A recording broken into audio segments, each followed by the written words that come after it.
गीतेच्या रचनेनंतर जवळजवळ 2000 वर्षांपर्यंत धर्माच्या नावाखाली कोणत्याही संप्रदायाचा उदय झाला नव्हता. म्हणूनच गीता कोणत्याही धर्माची मक्तेदारी नाही. त्यावेळी संपूर्ण विश्वात एकच शास्त्र विख्यात होतं आणि ते म्हणजे उपनिषदांचं सार गीता. मोक्ष आणि समृद्धीचं भांडार गीता. कोणत्याही शास्त्राचं केवळ वाचन करण्यापेक्षा त्याचं मनःपूर्वक श्रवण करणं अधिक श्रेयस्कर असतं. कारण उच्चारणातील शुद्धता आदीमुळे एकाग्रता वाढते आणि म्हणूनच सहज, सोप्या आणि रसाळ भाषेतील यथार्थ गीता आपल्यासाठी प्रस्तुत होत आहे, जिच्या मनःपूर्वक श्रवणानं आपल्या मुलाबाळांवर, शेजाऱ्या पाजाऱ्यांवर उच्च कोटीचे संस्कार होतील आणि आपल्या घरातील तसंच आसपासचं सगळं वातावरणही एखाद्या तपोभूमीप्रमाणे भक्तिभावानं युक्त असं मंगलमय होईल.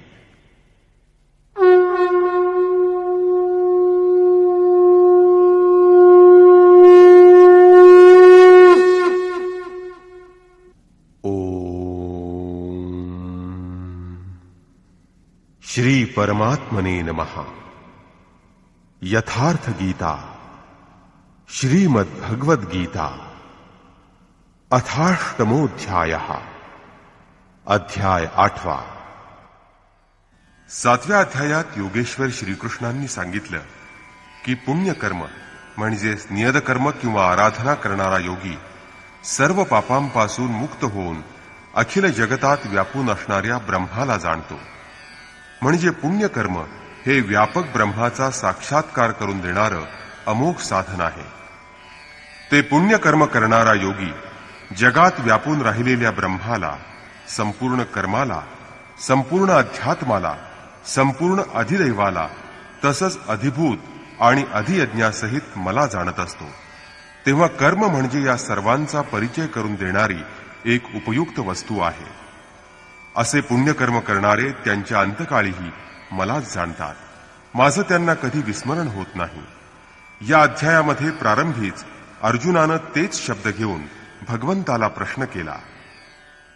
अर्जुन उवाच.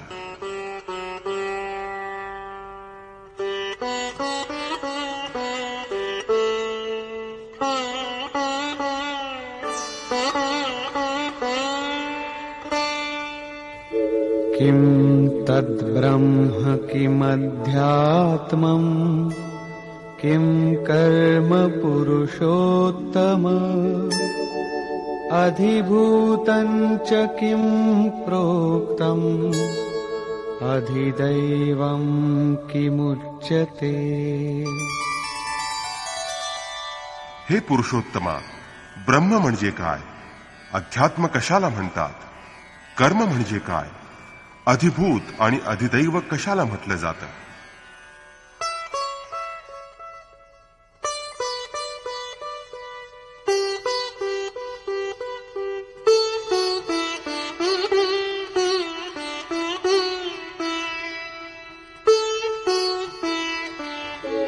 अधियज्ञः कथं कोत्र देहेऽस्मिन् मधुसूदन प्रयाणकाले च कथं ज्ञेयोऽसि नियतात्मभिः. हे मधुसूदना, अधियज्ञ तो कोणता आणि तो या देहात कसा आहे? अधियज्ञ म्हणजे यज्ञाचा अधिष्ठाता असा कोणी पुरुष आहे जो मनुष्य शरीराला आधार देणारा आहे? अर्जुन पुढे म्हणतो की समाहित चित्त असणारे म्हणजे मनोनिग्रही पुरुष अंतकाळी तुला कशा प्रकारे जाणतात? या 7ही प्रश्नांचं क्रमानं उत्तर देण्यासाठी योगेश्वर श्रीकृष्ण म्हणाले. श्री भगवान वाच.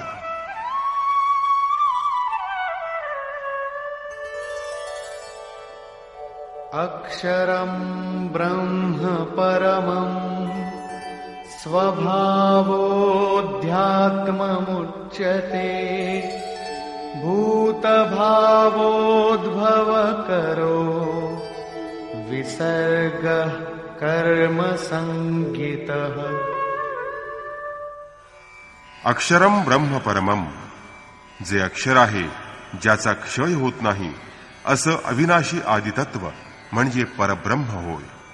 स्वभावः अध्यात्मम उच्यते, स्वतःमध्ये स्थिर भाव असतो म्हणजे जिथं आत्म्याचं अधिपत्य असतं त्याला अध्यात्म असं म्हटलं जातं. याआधी सर्व मायेच्या अधिपत्याखाली असतात, परंतु जेव्हा स्वभाव म्हणजे सहज स्वरूप स्थिती, स्वतःमध्ये स्थिरभाव निर्माण होणं, अशी स्थिती प्राप्त होते म्हणजे आत्म्याचं अधिपत्य त्यात प्रवाहित होतं, त्याला अध्यात्म असं म्हटलं जातं. हीच अध्यात्माची परमोच्च अवस्था आहे. भूतभावोद्भव करः, निराकार शुद्ध ब्रह्माच्या ठिकाणी भूतभेदानं काही ना काही निर्माण होतं. अर्थात प्राणिमात्रांचे चांगले अथवा वाईट संस्कार निर्माण होतात, त्यांचं विसर्जन होतं म्हणजे ते नष्ट होतात. हीच कर्माची परमोच्च अवस्था आहे. हेच संपूर्ण कर्म होय. ज्याविषयी योगेश्वर म्हणाले होते, तो योगी संपूर्ण कर्माला जाणत असतो, तिथं कर्म पूर्ण झालेलं आहे. पुढं कर्म करण्याची काही आवश्यकताच नाही. या अवस्थेमध्ये प्राणिमात्रांचे निर्माण झालेले भाव, चांगल्या वाईट संस्कारांचे संग्रह, ते सर्व संपून जातं. हेच संपूर्ण कर्म होय. यानंतर काही कर्म करण्याची आवश्यकता नाही. म्हणून कर्म ही अशी वस्तू आहे जी प्राणिमात्रांचे संकल्प, त्यांचे संस्कार यांचं शमन करते. कर्म म्हणजे आराधना, चिंतन, जे यज्ञामध्ये आहे.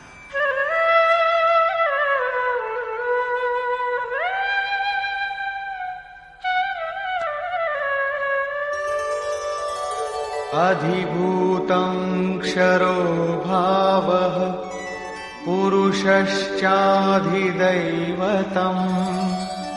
अधियज्ञोऽहमेवात्र देहे देहभृतां वर. जोपर्यंत अक्षरत्व प्राप्त होत नाही तोपर्यंत नाशवंत कार्यरूप पदार्थाला अधिभूत म्हटलं जातं. ते सर्व भूतांचं अधिष्ठान आहे. प्राणिमात्रांच्या उत्पत्तीचं तेच कारण आहे. पुरुषाच अधिदैवतम, आणि प्रकृतीच्या पलीकडे असणारा परमपुरुष तेच अधिदैवत आहे. हे अधिदैवत संपूर्ण दैवी संपदेचा अधिष्ठाता आहे. दैवी संपदा त्या परमदेवात विलीन होते. हे नरश्रेष्ठ अर्जुना, या मनुष्य शरीरात अधियज्ञ मीच आहे, म्हणजे यज्ञांचा अधिष्ठाता मीच आहे. म्हणून या शरीरात अव्यक्त स्वरूपात स्थित असणारा महापुरुष म्हणजे अधियज्ञही मीच आहे. श्रीकृष्ण एक योगी होते जे संपूर्ण यज्ञाचे भोक्ता आहे. शेवटी यज्ञ त्यांच्यातच तद्रूप होतात आणि तिथंच मग परमस्वरूप प्राप्त होतं. या प्रकारे अर्जुनानं विचारलेल्या 6 प्रश्नांचं समाधान झालं. आता त्याचा शेवटी एक प्रश्न राहिला. त्यानं विचारलं होतं की मनोनिग्रही पुरुष अंतकाळी तुला कसे जाणतात. यावर योगेश्वर श्रीकृष्ण म्हणतात,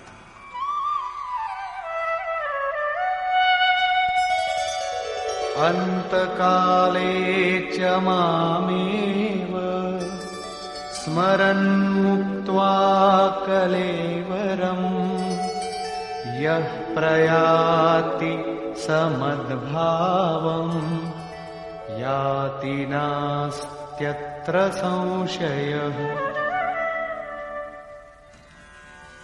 योगेश्वर श्रीकृष्ण म्हणतात की जो पुरुष मरणसमयी म्हणजे मनोनिग्रहाच्या आणि मनोविलयाच्या वेळी माझं स्मरण करीत हा देह सोडतो, तो मद्भाव माझ्या स्वरूपास प्राप्त होतो, यात संशय नाही. शरीर त्याग म्हणजे शुद्ध अंतकाळ नसतो. मरणानंतरही शरीराची साथ म्हणजे शरीराचा क्रम सुटत नाही.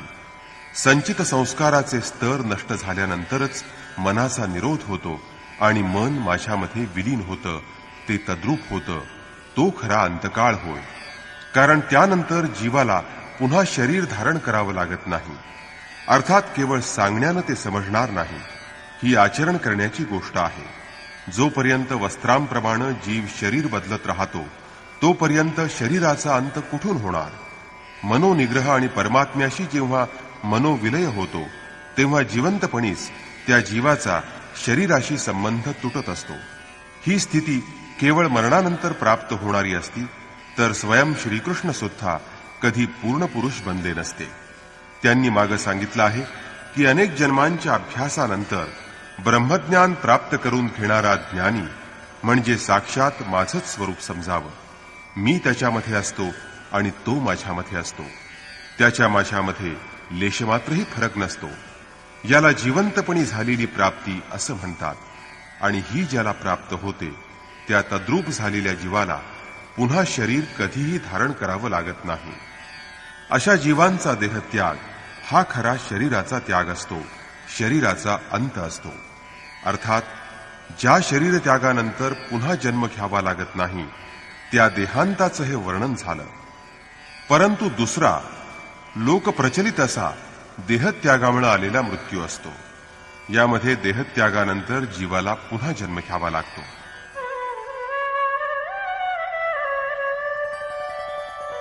यं यं वापि स्मरन् भावं त्यजत्यन्ते कलेवरम् तं तमेवैति कौन्तेय सदा तद्भावभावितः. कौंतेया, अंतकाळी मनुष्य ज्या वस्तूचं, स्वरूपाचं किंवा भावाचं स्मरण करीत देह सोडतो त्या स्वरूपात तो जाऊन मिळतो. मग तर हा व्यवहार स्वस्तातला आहे. आयुष्यभर मौजमजा करायची आणि मरताना भगवंताचं स्मरण केलं की झालं, तुम्ही भगवंताप्रत जाऊन पोहोचाल. परंतु श्रीकृष्ण म्हणतात हे असं होत नाही. सदा तद्भाव भावितः.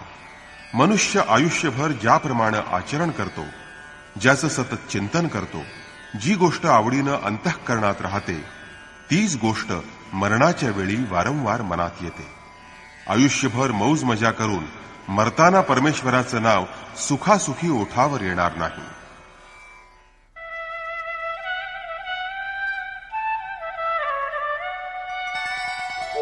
तस्मात् सर्वेषु कालेषु मामनुस्मर युध्य च मय्यर्पितमनो बुद्धिः मामे वैश्यस्य संशयम्.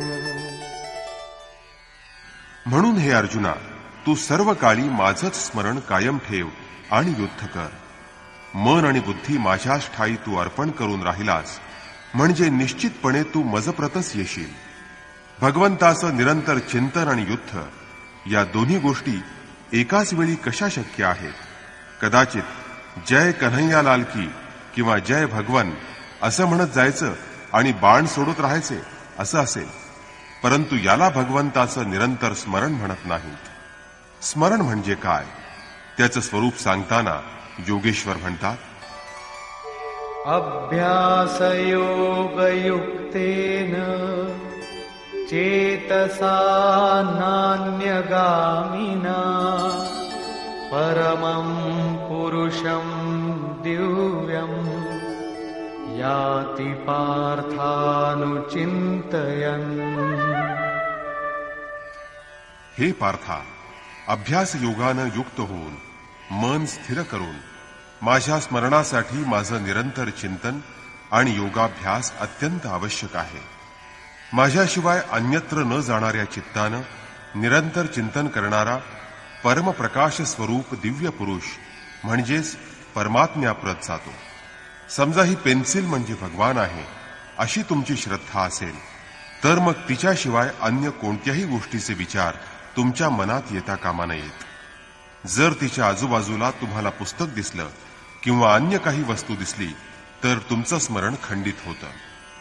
मग स्मरण जर इतकं सूक्ष्म असलं की आराध्य ईश्वराशिवाय दुसऱ्या कोणत्याही गोष्टीचा विचार मनात येता कामा नये, मनात अन्य कसला तरंगही निर्माण होता कामा नये, तर मग युद्ध आणि स्मरण या दोन्ही गोष्टी एकाच वेळी कशा शक्य आहेत? वास्तविक जेव्हा तुम्ही चित्ताचा सर्व बाजूंनी निग्रह करून आपल्या आराध्य देवाच्या ठिकाणी त्याला केंद्रित करण्याचा प्रयत्न करता तेव्हा मायिक ऐद्रजालिक प्रवृत्ती, काम, क्रोध, राग, द्वेष इत्यादी विघ्नरूप बनून समोर उभ्या ठाकतात. तुम्ही स्मरण करताना तुमचं मन विचलित करण्यासाठी त्या तुमच्या मनात उद्वेग निर्माण करतील.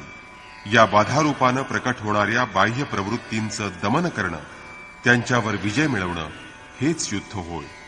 निरंतर चिंतन असेल तरच या मायिक प्रवृत्ती नष्ट करणं शक्य होतं. म्हणून निरंतर चिंतनाबरोबर युद्ध असणं स्वाभाविकच आहे. गीतेमधील कोणताही श्लोक बाह्य हाणामारीचं समर्थन करीत नाही. आणि चिंतन कोणाचं करावं याबाबत श्रीकृष्ण म्हणतात, कविं पुराणमनुशासितारम् अणोरणीयां समनुस्मरेत्यः सर्वस्य धातारमचिन्त्य रूपम् आदित्यवर्णं तमसः परस्तात्. त्या युद्धाबरोबरच जो पुरुष सर्वज्ञ, अनादि, सर्व विश्वाचा नियंता, परमाणूपेक्षाही सूक्ष्म, सर्वांचं म्हणजे स्थूल सूक्ष्म जगाचं भरणपोषण करणाऱ्या, परंतु जो अचिंत्य अगोचर आहे, जोपर्यंत चित्त आणि चित्तातील लेशमात्र विचारतरंग शिल्लक असेल तोपर्यंत तो अगोचर असतो. जेव्हा चित्ताचा निरोध आणि चित्ताचा त्याच्यामध्ये विलय होतो तेव्हाच तो प्रकट होतो, तेव्हाच त्याचं स्वरूप विदित होतं. नित्य प्रकाश स्वरूप आणि अज्ञानरूपी अंधकाराच्या पलीकडे असणाऱ्या त्या परमात्म्याचं तो स्मरण करतो. मागं सांगितलं की तो माझं चिंतन करतो, इथं सांगतात परमात्म्याचं चिंतन करतो. इथं परमात्म्याचं चिंतन किंवा ध्यान म्हणजे तत्वास्थित महापुरुषाचं ध्यान असं समजावं. याच क्रमात प्रयाणकाले मनसाचलेन भक्त्या युक्तो योगबलेन चैव भ्रुवोर्मध्ये प्राणमावेश्य सम्यक् सतं परं पुरुषमुपैति दिव्यम्. जो निरंतर त्या परमात्म्याचं स्मरण करीत असतो तो भक्तियुक्त पुरुष प्रयाणकाले मनाच्या तद्रूप अवस्थेत योग बलानं म्हणजेच नियत कर्माच्या आचरणानं युक्त होऊन दोन भुवयांच्या मध्ये प्राणवायूची योग्य प्रकारे स्थापना करून प्राण अपान वायूची गती सम करून अंतर्यामी कसलाही उद्वेग निर्माण न होऊ देता बाह्य संस्कार ग्रहण न करता सत रज तम यांना योग्य प्रकारे ज्ञात करून योग्य भावपूर्ण अवस्थेत तो अचल मनाचा म्हणजेच स्थिर बुद्धीचा पुरुष त्या दिव्य पुरुष परमात्म्याप्रत जातो. या परमात्म्याची प्राप्ती म्हणजेच योग होय. त्यासाठी नियतकर्माचं आचरण म्हणजे योगक्रिया आहे, ज्याचं सविस्तर वर्णन योगेश्वर श्रीकृष्णांनी 4थ्या आणि 6व्या अध्यायात केलं आहे. त्यांनी सांगितलं, योग धारणेमध्ये स्थिर राहून माझंच निरंतर स्मरण कर, असं माझं निरंतर स्मरण करणारा त्या दिव्य अशा परमपुरुषापर्यंत जातो, ज्याचा कधी विसर पडत नाही. या प्रकारे अंतकाळी परमात्म्याला कशा प्रकारे जाणलं जातं या अर्जुनाच्या प्रश्नाचं इथं समाधान केलं आहे. आता जे पद प्राप्त करावयाचं आणि गीतेमध्ये जे प्रत्येक ठिकाणी आलं आहे त्याचं वर्णन पहा. यदक्षरं वेदविदो वदन्ति विशन्ति यद्यतयो वीतरागाः यदिच्छन्तो ब्रह्मचर्यं चरन्ति तत्ते पदं संग्रहेण प्रवक्ष्ये. वेदविद म्हणजे अविदित तत्वाला प्रत्यक्ष जाणणारे वेदवेत्ते ज्या परमपदाला अक्षरम, अक्षय किंवा अविनाशी आहे असं सांगतात. विरक्त झालेले लोक ज्यामध्ये प्रवेश करतात, ज्या परमपदाची इच्छा करणारे ब्रह्मचर्य व्रताचं पालन करतात. इथं ब्रह्मचर्य म्हणजे केवळ जननेंद्रियाचा निरोध नव्हे, तर ब्रह्म आचरती सब्रह्मचारी, सर्व प्रकारच्या बाह्य स्पर्शांचा मनानं त्याग करून ब्रह्माचं निरंतर चिंतन करणं, स्मरण करणं म्हणजे ब्रह्मचर्य होय. जो ब्रह्माचं दर्शन करून त्याचे ठाई स्थिर होतो, या प्रकारच्या आचरणानं केवळ इंद्रिय संयमच नाही, तर सर्व इंद्रियांचा संयम आपोआप होतो. अशा प्रकारच्या ब्रह्मचर्य व्रताचं जो आचरण करतो, जे हृदयामध्ये साठवण्यासाठी योग्य आहे, जे धारण करण्यास अत्यंत उचित आहे, ते पद मी तुला सांगतो. ते पद कसं आहे, कशा प्रकारे प्राप्त केलं जातं, यावर योगेश्वर श्रीकृष्ण म्हणतात. सर्वद्वाराणि संयम्य मनोहृदि निरुध्य च मूर्ध्याधायात्मनः प्राणम् आस्थितो योगधारणा. सर्व इंद्रियांचे दरवाजे बंद करून, म्हणजेच इंद्रियांच्या वासनांपासून दूर राहून, हृदयाच्या ठिकाणी मनाचा निरोध करून ध्यान हृदयातच होत असतं, बाहेर होत नसतं. पूजा कधी बाहेर होत नाही. प्राण म्हणजे अंतःकरणातील सर्व व्यवहारांचा मस्तकामध्ये निरोध करून योग धारणेमध्ये स्थित होऊन योगाला धारण करावयाचं असतं, दुसरी पद्धत नाही. अशा प्रकारे ओमित्येकाक्षरं ब्रह्म व्याहरन् मामनुस्मरन् यः प्रयाति त्यजन् देहं स याति परमां गतिम्. जो पुरुष ओम इति, ओम हे अक्षर ब्रह्माचं द्योतक आहे, त्याचा जप आणि माझं स्मरण करीत जो देहत्याग करतो, त्याला परमगती प्राप्त होते. श्रीकृष्ण एक योगेश्वर, परमतत्वामध्ये स्थित असणारे महापुरुष आणि एक सद्गुरू होते. योगेश्वर श्रीकृष्णानं सांगितलं की ओम अक्षर ब्रह्माचं द्योतक आहे, तू त्याचा जप कर आणि माझं ध्यान कर. प्राप्ती मिळालेल्या प्रत्येक महापुरुषाचं नाव तेच असतं की ज्याची त्याला प्राप्ती होते आणि ज्यात तो विलीन होतो. म्हणून श्रीकृष्णांनी जप ओमचा सांगितला आणि ध्यान आपलं करायला सांगितलं. त्यांनी कृष्ण कृष्ण असा नामजप करायला सांगितला नाही, परंतु कालांतरानं भाविकांनी त्यांचा नामजप सुरू केला. अर्थात त्यांना त्यांच्या श्रद्धेप्रमाणे फळ मिळत असतं. कारण योगेश्वरांनी सांगितलं आहे की जिथं मनुष्याची श्रद्धा दृढ होते, तिथं मीच त्याच्या श्रद्धेला पुष्टी देत असतो, तसंच त्याला तसं फळही देत असतो.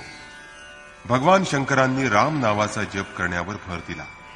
रमन्ते योगिनः यास्मिन् स राम, रा और म के बीच में कबीरा रहा लुकाय. रा आणि म या दोन अक्षरामधील अंतरालात म्हणजे मोकळ्या जागे आपल्या मनाचा निरोध करण्यास कबीरांना शक्य झालं. श्रीकृष्ण ओमवर भर देतात. ओहम स ओम म्हणजे ती सत्ता माझ्या आत आहे, तिला बाहेर शोधण्याची जरूर नाही. हा ओम देखील त्या परमसत्तेचा परिचय देऊन शांत होत असतो. वास्तवात त्या प्रभूची अनंत नामं आहेत, परंतु जपासाठी तेच नाम अत्यंत योग्य असतं, जे छोटं असतं, जे श्वासामध्ये विलीन होतं आणि परमात्म्याचा जे बोध करवतं.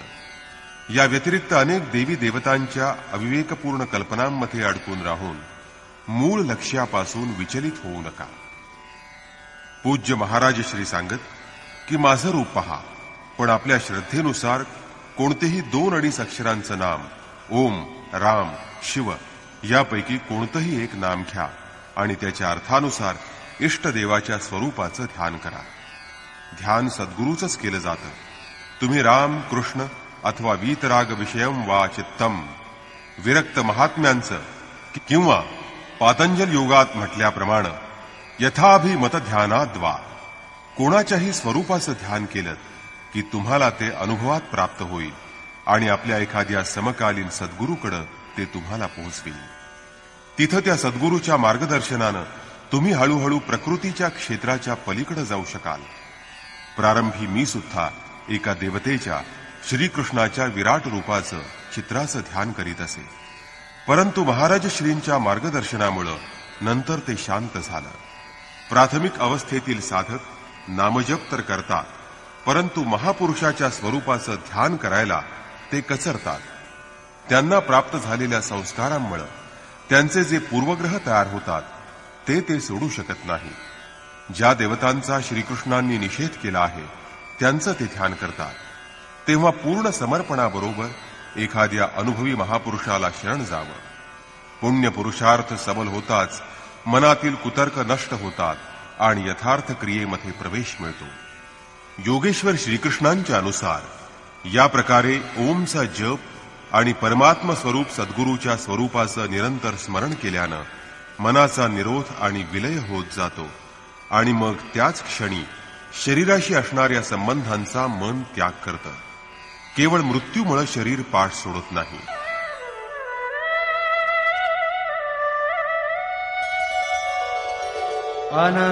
अनन्यचेताः सततम् यो मां स्मरति नित्यशः तस्याहं सुलभः पार्थ नित्ययुक्तस्य योगिनः.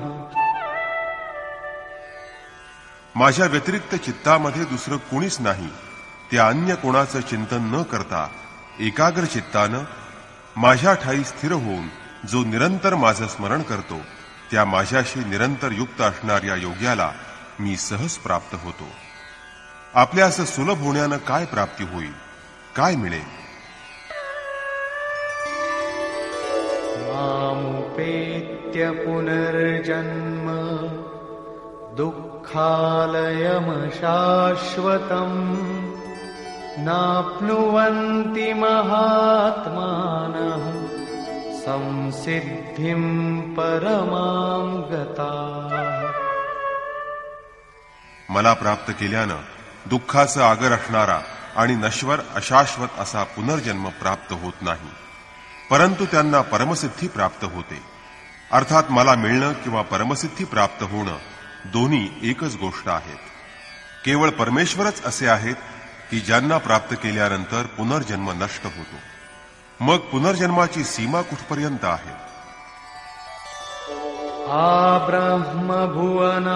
आब्रह्मभुवनाल्लोकाः पुनरावर्तिनोऽर्जुन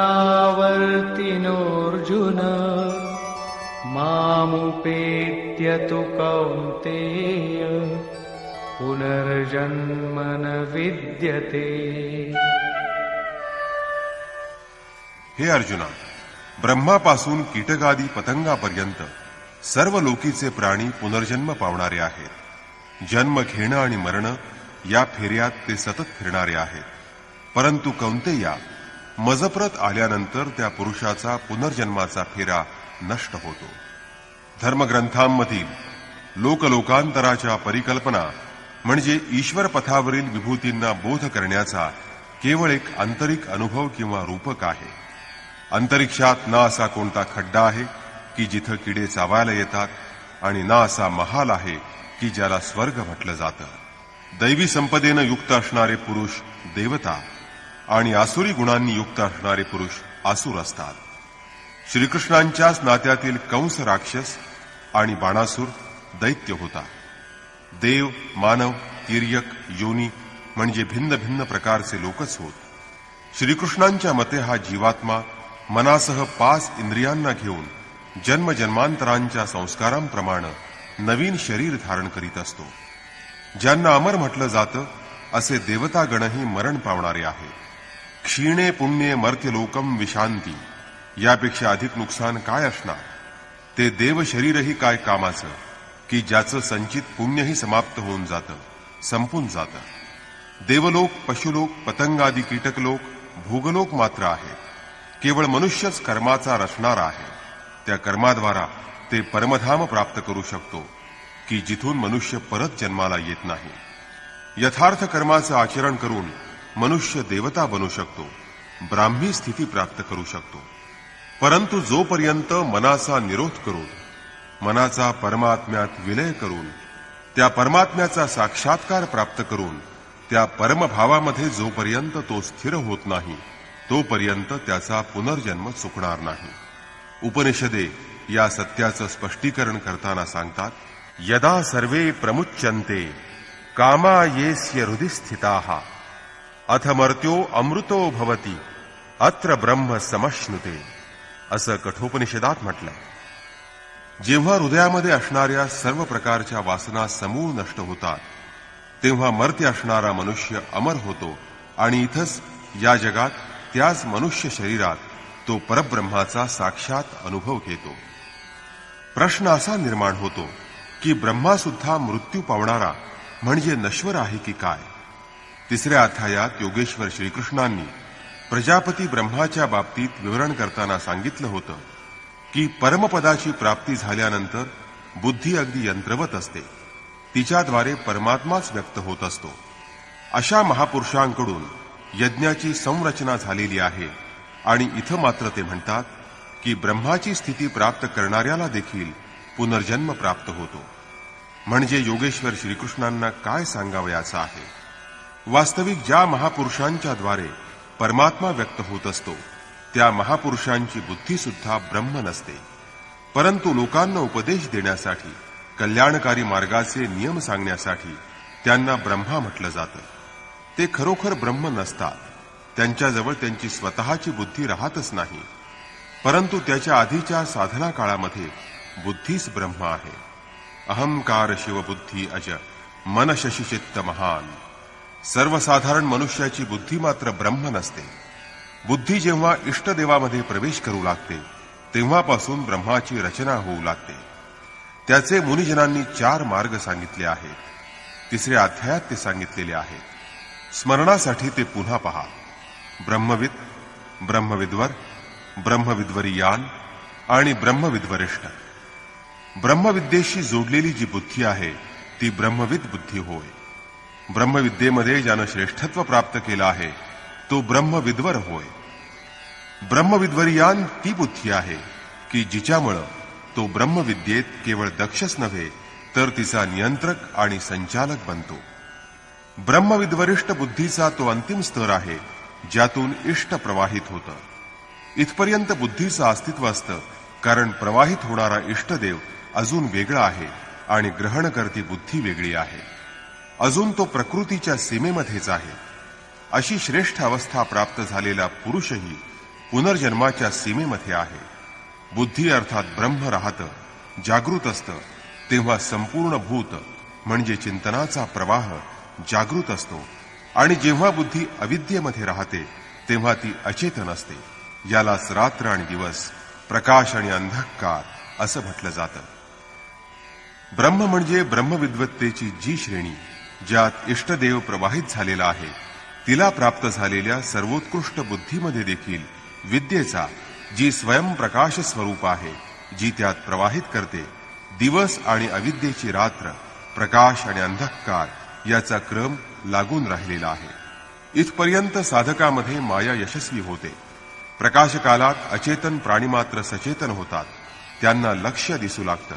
तसंच बुद्धीच्या अंतरालात अविद्येची रात्र प्रवेश करताच सर्व भूत मात्र अचेतन होऊन जातात. बुद्धी निश्चय करू शकत नाही, स्वरूपाकडे जाणं बंद होऊन जातं. हाच ब्रह्माचा दिवस आहे आणि हीच ब्रह्माची रात्र आहे. दिवसाच्या प्रकाशात बुद्धीच्या हजारो प्रवृत्तीमध्ये ईश्वरी प्रकाश पसरला जातो आणि अविद्येच्या रात्री या हजारो प्रवृत्तींमध्ये अचेतनावस्थेचा अंधकार व्यापून राहतो. शुभ आणि अशुभ, विद्या आणि अविद्या या दोन्ही प्रवृत्ती शांत झाल्यानंतर, म्हणजेच अचेतन आणि सचेतन, रात्रीत विलीन होणारे आणि दिवसा उत्पन्न होणारे असे दोन्ही प्रकारचे भूतमात्र अर्थात संकल्प प्रवाह नष्ट झाल्यावर त्या अव्यक्त बुद्धीच्याही पलीकडे असणारा शाश्वत असा अव्यक्त भाव प्राप्त होतो, जो पुन्हा कधी नष्ट होत नाही. भूतमात्रांच्या अचेतन आणि सचेतन अशा दोन्ही प्रकारच्या अवस्था संपल्यानंतरच तो सनातन भाव प्राप्त होत असतो. यापूर्वी सांगितलेल्या बुद्धीच्या 4 अवस्थेनंतरचा पुरुष हाच महापुरुष असतो. त्याच्या अंतरंगात बुद्धी नसते, ती परमात्म्याच्या यंत्रासारखी होते, परंतु तो लोकांना उपदेश करतो, निश्चितपणे प्रेरणा देतो, म्हणून त्याच्यामध्ये बुद्धी प्रतीत होते. परंतु तो बुद्धीच्या स्तरापलीकडे गेलेला आहे. तो परम अव्यक्त भावामध्ये स्थिर झालेला आहे. आता त्याचा पुनर्जन्म होणार नाही. परंतु या अव्यक्त स्थितीच्या पूर्वी जोपर्यंत त्याच्यापाशी आपली बुद्धी आहे, जोपर्यंत तो ब्रह्म आहे, तोपर्यंत तो पुनर्जन्माच्या फेऱ्यात फिरणार आहे. तोपर्यंत तो पुनर्जन्माच्या परिमितीतच आहे. याच तथ्यावर प्रकाश टाकीत योगेश्वर श्रीकृष्ण सांगतात, सहस्रयुगपर्यन्तम् अहर्यद्ब्रह्मणो विदुः रात्रिं युगसहस्रान्ताम् तेहोरात्रविदो जनाः. हजार चतुर्युगांची ब्रह्माची रात्र असते आणि हजार चतुर्युगांचा ब्रह्माचा दिवस असतो. ही गोष्ट जे पुरुष प्रत्यक्ष जाणतात ते समय तत्वाला यथार्थपणे जाणतात. प्रस्तुत श्लोकात दिवस आणि रात्र, विद्या आणि अविद्या यांचं रूपक आहे. ब्रह्मविद्वरिष्ठ संयुक्त असणारी बुद्धी ब्रह्माची प्रवेशिका आहे. तसंच ब्रह्मविद्वरिष्ठ बुद्धी म्हणजे ब्रह्माची पराकाष्ठा आहे. विद्येशी संयुक्त असणारी बुद्धीच ब्रह्मदेवाचा दिवस आहे. जेव्हा विद्या कार्यरत होते तेव्हा योगी स्वरूपाकडे अग्रेसर होत असतो आणि मग अंतःकरणातील सहस्र प्रवृत्तींमध्ये ईश्वरीय प्रकाशाचा संचार होतो. त्याच प्रकारे अविद्यारूपी रात्र सुरू होते तेव्हा अंतःकरणाच्या सहस्र प्रवृत्तींमध्ये मायेचं द्वंद्व प्रवाहित होतं. प्रकाश आणि अंधकाराच्या या मर्यादा आहेत. यानंतर ना विद्येचं अस्तित्व राहतं ना अविद्येचं, कारण ते परमतत्व परमात्मा विदित होतं. जे हे तत्व उत्तम प्रकारे जाणतात ते योगीजन कालतत्व जाणणारे आहेत.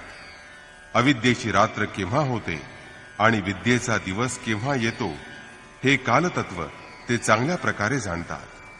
कालाचा प्रभाव केव्हापर्यंत राहणार आहे किंवा समय कुठपर्यंत पाठलाग करणार आहे हे त्यांना चांगलं माहीत असतं. सुरुवातीचे मुनिजन अंतःकरणाला चित्त अथवा कधीकधी केवळ बुद्धी म्हणून संबोधित असत. कालांतरानं अंतःकरणाचं विभाजन मन, बुद्धी, चित्त आणि अहंकार या 4 प्रमुख प्रवृत्तींमध्ये केलं गेलं. तसं पाहता अंतःकरणाच्या प्रवृत्ती अनंत आहेत, पण मुख्य या 4 प्रवृत्ती होत. बुद्धीच्या अंतरंगातच अविद्येची रात्र होते आणि त्याच बुद्धीमध्ये विद्येचा दिवसही होतो. हीच ब्रह्माची रात्र आणि दिवस आहे. जगतरूपी रात्रीमध्ये सर्व जीव अचेतन पडलेले आहेत. प्रकृतीमध्ये विचरण करत असणारी त्यांची बुद्धी या प्रकाश स्वरूपाला पाहू शकत नाही. परंतु योगाचरण करणारे योगी यामुळे जागे होतात आणि ते स्वरूपाकडे आगेकूच करतात. ज्याप्रमाणे गोस्वामी तुलसीदासांनी रामचरितमानसमध्ये लिहिलं आहे, कबहुक दिवस महनिबिडतम कबहुक प्रकट पतंग बिनसई उपजई ज्ञान जिमी पायी कुसंग सुसंग.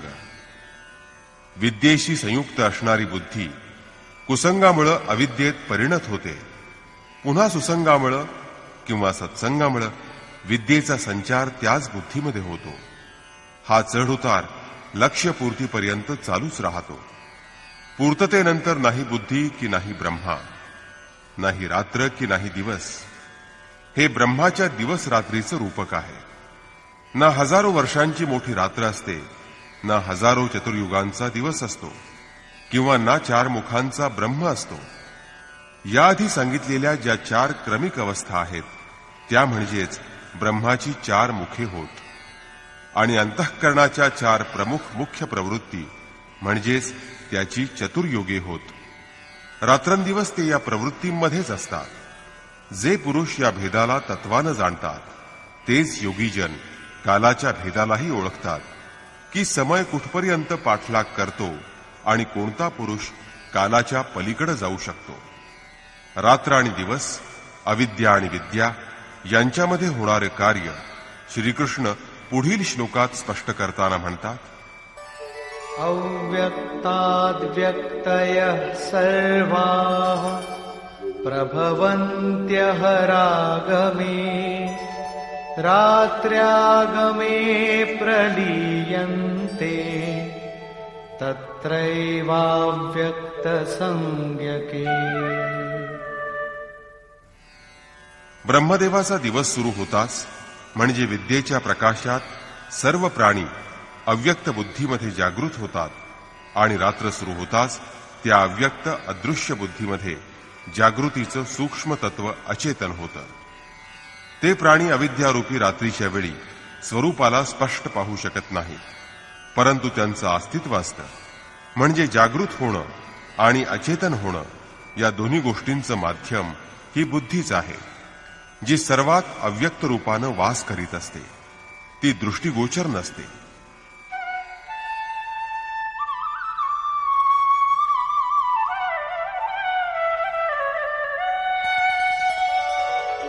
भूतग्रामः स एवायम् भूत्वा भूत्वा प्रलीयते रात्र्यागमे वश पार्थ प्रभवत्यः रागमे. हे पार्था, सर्व प्राणी या प्रकारे जागृत झाल्यावर प्रकृतीमुळे विवश होऊन अविद्यारूपी रात्र येताच अचेतन होतात. आपलं लक्ष्य काय आहे ते सुद्धा ते पाहू शकत नाहीत. दिवस सुरू होताच ते पुन्हा जागृत होतात. जोपर्यंत बुद्धी आहे तोपर्यंत तिच्या अंतरंगात विद्या आणि अविद्या यांचा असा क्रम सुरूच असतो. तोपर्यंत तो साधकच असतो, महापुरुष बनत नाही.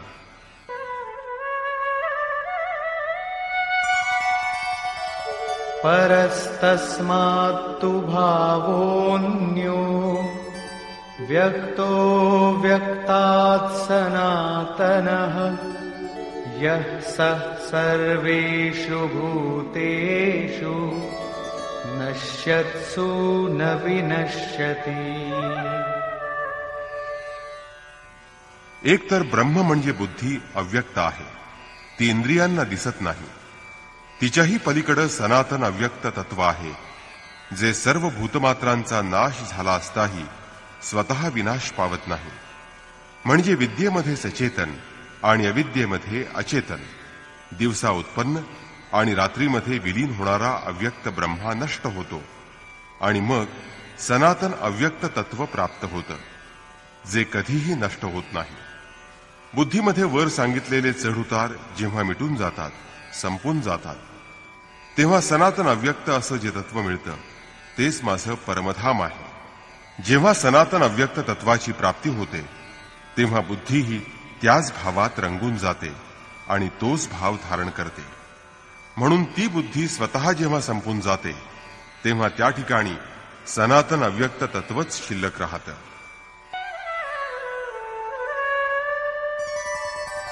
अव्यक्तोऽक्षर इत्युक्तः तमाहुः परमां गतिम् यं प्राप्य न निवर्तन्ते तद्धाम परमं मम.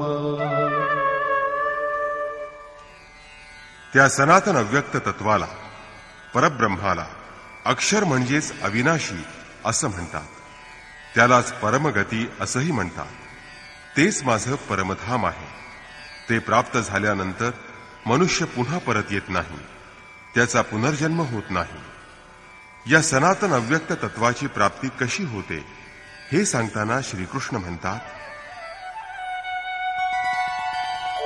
पुरुषः स पर पार्थ भक्त्या लभ्यस्त्वनन्यया यस्यान्तःस्थानि भूतानि येन सर्वमिदं ततम्.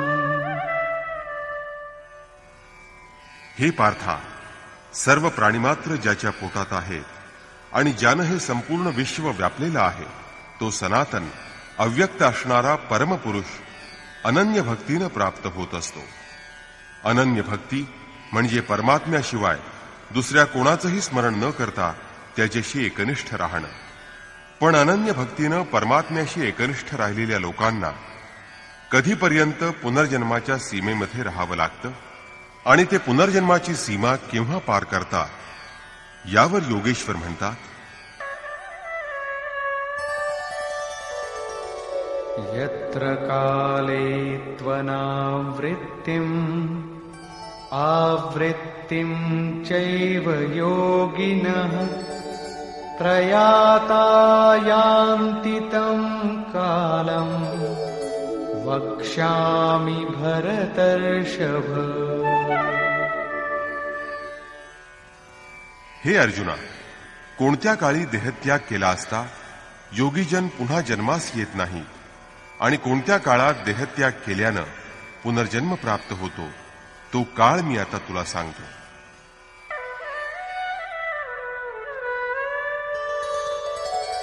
अग्निर्ज्योतिरः शुक्लः षण्मासा उत्तरायणम् तत्र प्रयाता गच्छन्ति ब्रह्म ब्रह्मविदो जनाः। देहत्याग करताना ज्यांना ज्योतिर्मय अग्नी दिसतो, जेव्हा दिवसाचा प्रकाश सर्वत्र पसरलेला असतो, आकाशात सूर्य तळपत असतो, शुक्ल पक्षातील चंद्र वाढत असतो, उत्तरायणातील आकाश जेव्हा निरभ्र आणि सुंदर असतं, अशा काळामध्ये जे प्रयाण करतात म्हणजेच जे मृत्यू पावतात ते ब्रह्मवेत्ते योगीजन ब्रह्मपदाला प्राप्त होतात। अग्नी हे ब्रह्मतेजाचं प्रतीक आहे, दिवस विद्येचा प्रकाश आहे, शुक्ल पक्ष निर्मलतेचं द्योतक आहे, विवेक, वैराग्य, शम, दम, तेज आणि प्रज्ञा हे षडैश्वर्य म्हणजेच षण्मास होय। ऊर्ध्वरिता स्थिती म्हणजे उत्तरायण आहे। प्रकृतीच्या पलीकडे असणाऱ्या या अवस्थेमध्ये जाणारे ब्रह्मवेत्ते योगीजन ब्रह्मपदाला प्राप्त होतात। त्यानंतर त्यांचा पुनर्जन्म होत नाही, परंतु परमेश्वराची अनन्य भावानं भक्ती करणारे योगीजन जर प्रकाशरूप अवस्था प्राप्त करू शकले नाहीत, त्यांची साधना अजून अपूर्ण, त्यांचं काय होतं यावर श्रीकृष्ण म्हणतात,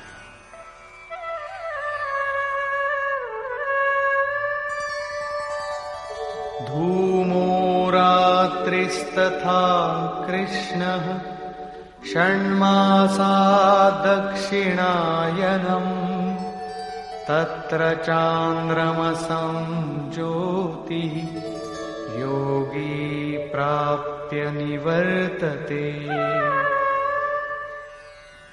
ज्या योग्याच्या अंतकाळी सर्वत्र धूर पसरलेला असतो, धुमसणारा अग्नी, अविद्येची रात्र, अंधार, कृष्ण पक्षातील क्षीणचंद्र, घोर काळोख, षडविकारांनी म्हणजेच काम, क्रोध, लोभ, मोह, मद आणि मत्सर अशा षडविकारांनी युक्त दक्षिणायन अशा प्रकारची स्थिती असते, तेव्हा तो योगी बहिर्मुखी असतो। जो परमपदाच्या बाहेर आहे अशा योग्याला पुन्हा जन्म घ्यावा लागतो। मग त्या योगाच्या शरीराबरोबर त्याची साधनाही नष्ट होते का यावर श्रीकृष्ण म्हणतात, शुक्ल कृष्णे गती हेते जगतः शाश्वते मते एकया यात्यनावृत्तिम् अन्यया वर्तते पुनः। यापूर्वी सांगितलेले शुक्ल म्हणजे प्रकाशरूप आणि कृष्ण म्हणजे अंधकाररूप हे दोन प्रकारचे मार्ग नित्य आहेत, म्हणजेच साधना कधी नष्ट होत नाही। शुक्ल अवस्थेमध्ये देहत्याग करणारा योगी पुनर्जन्म न देणारी परमगती प्राप्त करतो, तर कृष्ण अवस्थेमध्ये म्हणजेच क्षीण प्रकाश आणि सर्वत्र व्यापून राहिलेला अंधार अशा वेळी देहत्याग केलेला योगी पुन्हा परत येतो आणि जन्म घेतो।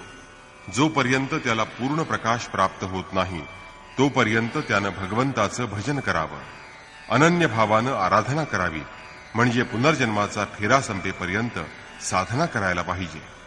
म्हणून पुन्हा साधनेवर भर देताना श्रीकृष्ण म्हणतात, नैते श्रुती पार्थ जानन् योगी मुह्यति कश्चन तस्मात् सर्वेषु कालेषु योगयुक्तो भवार्जुन।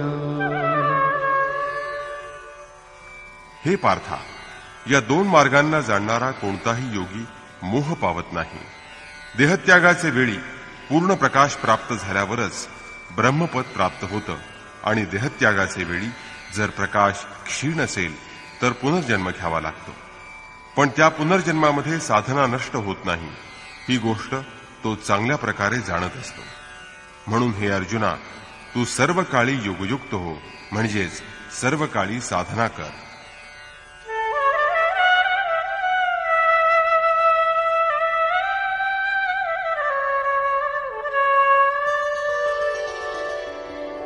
वेदेषु यज्ञेषु तपस्सु चैव दानेषु यत् पुण्यफलम् प्रदिष्टम् अत्येति तत्सर्वमिदं विदित्वा योगी परं स्थानमुपैति चाद्यम्. जेव्हा योगी त्या परमात्म्याला साक्षात्कारामध्ये जाणतो तेव्हा तो वेदाध्ययन, यज्ञ, तपश्चर्या आणि दान यांच्यामध्ये जे जे पुण्यकारक फल सांगितलं आहे त्या सर्वांच्या पलीकडे जातो आणि श्रेष्ठ अशा परमपदाला जाऊन पोहोचतो. अविदित अज्ञात परमात्म्याचं साक्षात ज्ञान म्हणजेच वेद होय. जेव्हा ते अज्ञात तत्व ज्ञात होतं तेव्हा तर कोणाला जाणायचं? म्हणजेच अज्ञात तत्व ज्ञात झाल्यानंतर वेदाचं देखील प्रयोजन राहत नाही. कारण ज्याला जाणायचं तो आता भिन्न राहिलेला नसतो. परमपदाचं ज्ञान होईपर्यंत भजन, आराधना हे नियतकर्म आवश्यक होतं. तत्व विदित झाल्यानंतर मग आता कोणाचं भजन करायचं? लक्ष्य प्राप्त होईपर्यंत मनासहित सर्व इंद्रियांचा निरोध करून साधना करणं आवश्यक होतं.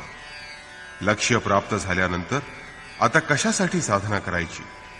काया अर्थात कर्म, वाचा, मन हे संपूर्णपणे समर्पण करणं म्हणजे दान होय. त्या सर्व फलांचं पुण्यफल म्हणजे परमात्म्याची प्राप्ती होय. आता तर हे फलही वेगळं राहिलेलं नाही. त्यामुळं आता या बाह्य गोष्टींची आवश्यकता नाही. तो योगी यज्ञ, तपश्चर्या, दान यांच्या पलीकडे गेलेला असतो. त्या योग्याला अव्यक्त अशा परमपदाची प्राप्ती होते. निष्कर्ष. या अध्यायामध्ये 5 प्रमुख मुद्द्यांचा विचार केला आहे. 7व्या अध्यायाच्या शेवटी श्रीकृष्णांनी निर्माण केलेले प्रश्न स्पष्ट समजावून घेण्याच्या जिज्ञासेनं या अध्यायाच्या प्रारंभी अर्जुनानं 7 प्रश्न विचारले. भगवन, आपण ज्याला ब्रह्म म्हणता ते ब्रह्म म्हणजे काय? अध्यात्म म्हणजे काय? संपूर्ण कर्म म्हणजे काय? अधिदैव, अधिभूत आणि अधियज्ञ म्हणजे काय? आणि अंतकाळी आपल्याला कसं जाणता येईल की ज्यामुळं एकदा जाणल्यानंतर आपलं पुन्हा विस्मरण होणार नाही?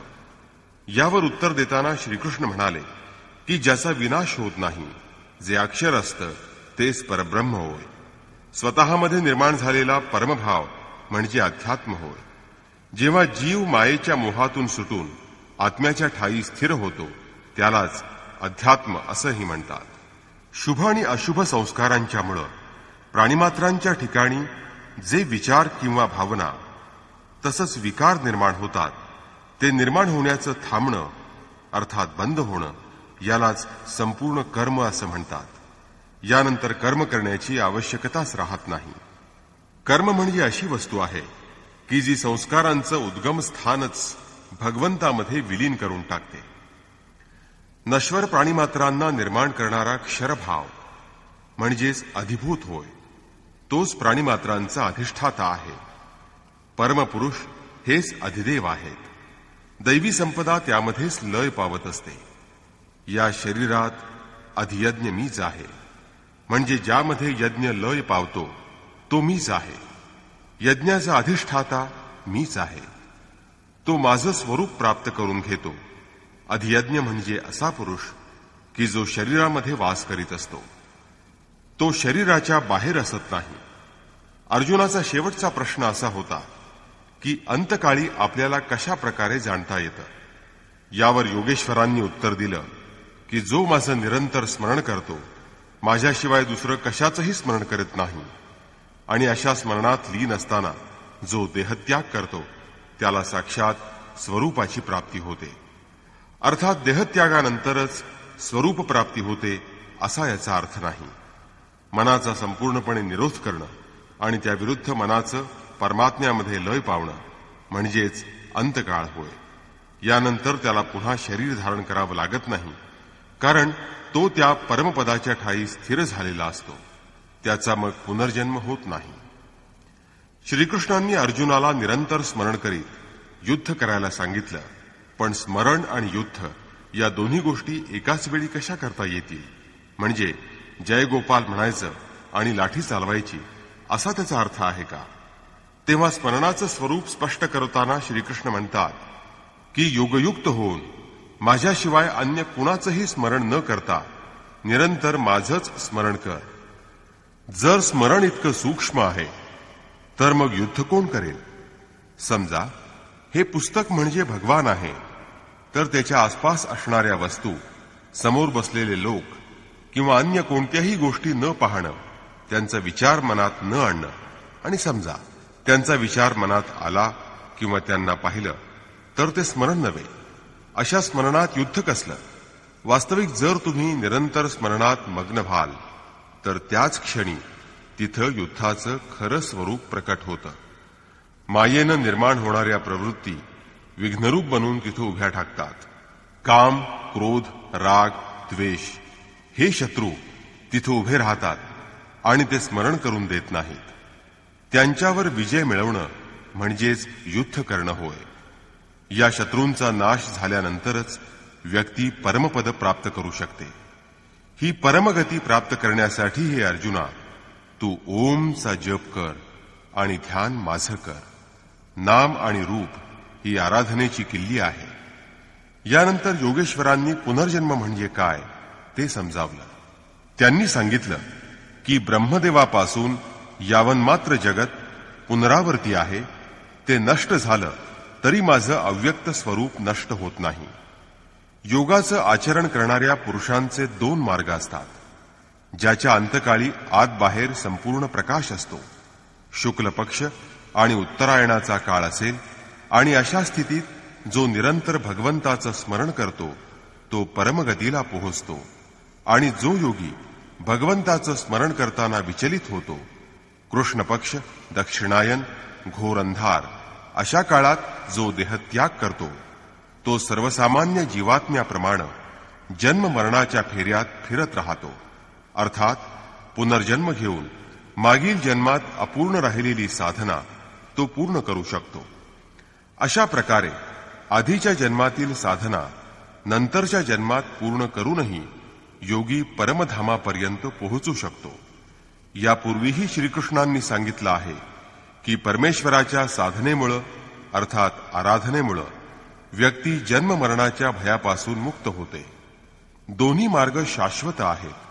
ही गोष्ट जाणून घेतल्यानंतर कुणीही पुरुष योग साधनेपासून विचलित होत नाही.